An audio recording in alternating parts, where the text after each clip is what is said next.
sir. Mitsubishi Lancer electrical job. So tanggal na yung left side headlight at saka yung right side headlight. Tanggal na yung right side at saka left side. So dito kita natin, ayan, short circuit na yung bulb tsaka yung dito, pati dito sa right side short circuit. So ititrace natin na lang yung wiring kung walang diferensya yung wiring. Yan, ititrace natin to. So sa front lighting muna tayo ang i-repair natin.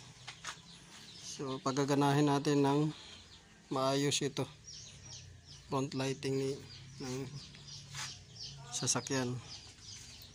Yan.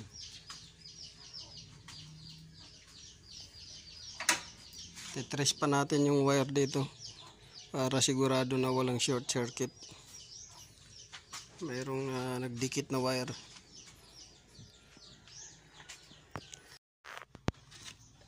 Tapos isusunod natin tong power washer. Ito power washer mo dito, reservoir. So yan, susunod natin to power washer. Tapos yung wiring harness niya para maiwasan yung short circuit. Titrace din natin yan, power washer. Tapos yung hose line patungo dito sa ano niya, nozzle.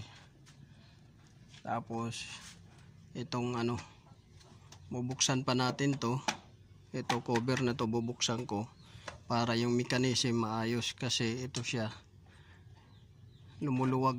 So bubuksan natin yan, mechanism. Tsaka itong mga wiring na to, ayos natin. Daming daming lang mga tali tsaka dugtong na wala sa ayos.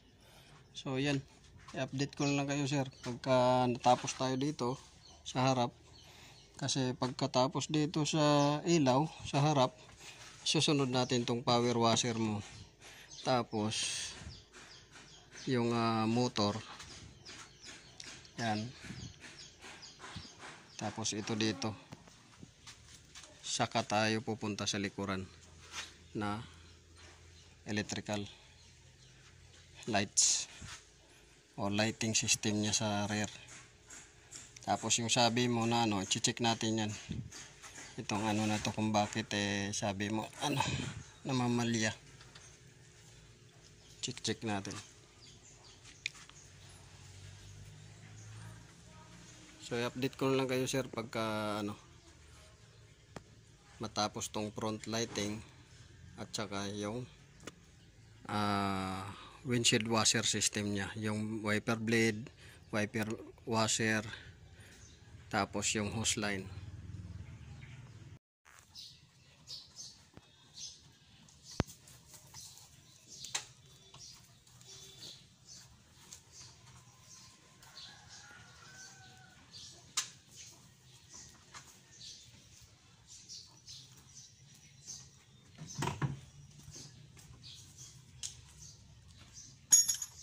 Ito boss, so kailangan natin buksan to, tanggalin natin to, at ulitin natin boss pag lagay ng sealant.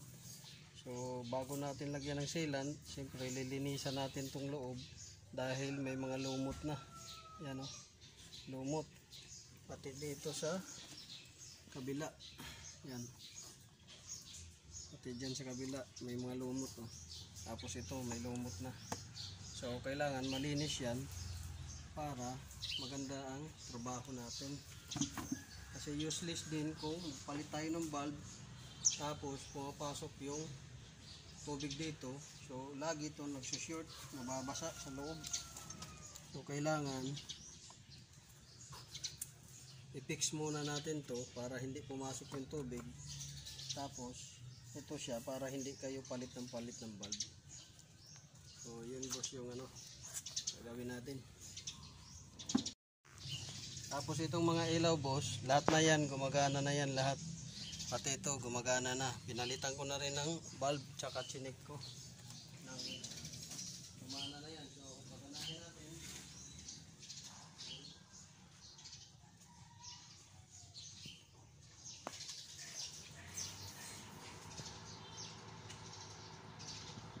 Ayan.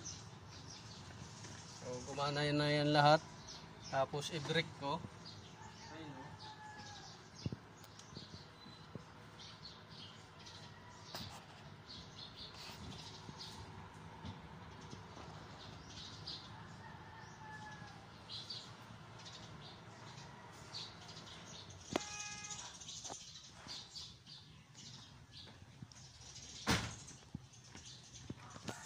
Gumana na to.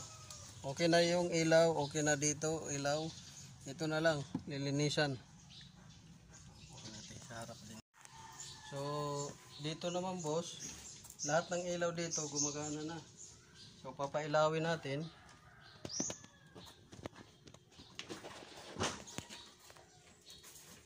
Tutukan natin lahat ng ilaw. Yan, gumagana na yung purple, tapos kabilaan. Ilaw na rin yan. Tapos, yan, ilaw na rin. Tapos, yan.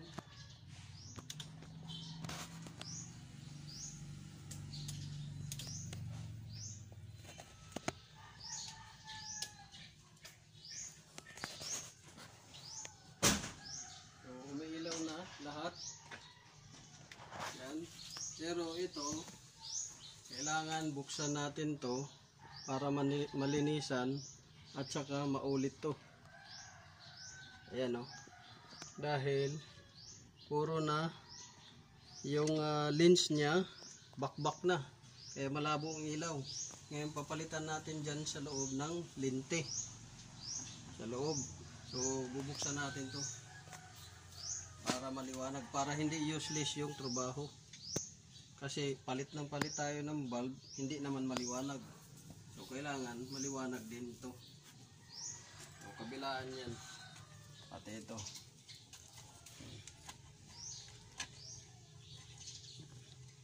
O, pinapasok ng tubig. So kailangan ma-seal yan lahat. Ma-reseal natin. So lahat ng ilaw dito, gumana na. Yan lang ang update sa ngayon. Tapos dito naman, tungkol dito sa wiper washer nozzle, ito, nozzle at saka doon, sa kabila, walang available dito na nozzle. Kahit anong modelo, sabi ko, pwede. Pero wala silang tinda, meaning wala talaga silang paninda, nozzle dito. Saka doon sa kabila, para dito sa tubig, panghugas sa windshield. So sa Butuan na lang siguro kayo boss bibili, or sa Surigao or nasa Tandag kung mayroong available. Tapos dito naman sa ilaw na to, ito sa plate light ninyo, yan plate light ninyo, ito siya shorted na to siya, puro kalawang na, kalawang na siya. Ito madumi na, shorted na, hindi pwedeng palitan. Kung papalitan to ng bulb, masusunog pa rin. Pati ito, dahil yung housing niya, kinain na ng kalawang, laging basa. Laging basa to.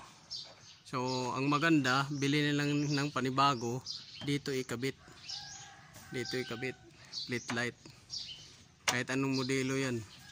Pwede naman natin dito ibutas. Yan. So, ito, walang available. Ito, plate light. Tapos dito walang available din, nozzle washer. Yan. Tapos dito naman, dito ang natitira na lang na hindi ko na check is ito, itong washer motor niya dito, at saka ito, bali tatlo na lang. So ang hindi ko na check Kasi yung iba walang available na parts. So ito, washer, windshield washer, motor, at saka ito. Tapos yung sabi ninyo na namamalya, na walang puwersa, ito yung dahilan na nakita ko. Na isang dahilan. Ayan. May leaking yung carburetor ninyo. Ayan. Leaking. Ayan, tumatagas na yung gasolina. Malabas na yung gasolina. Kaya namamalya. Walang pressure na doon sa power pump niya. Yan tagas sa baba. Ito, basa.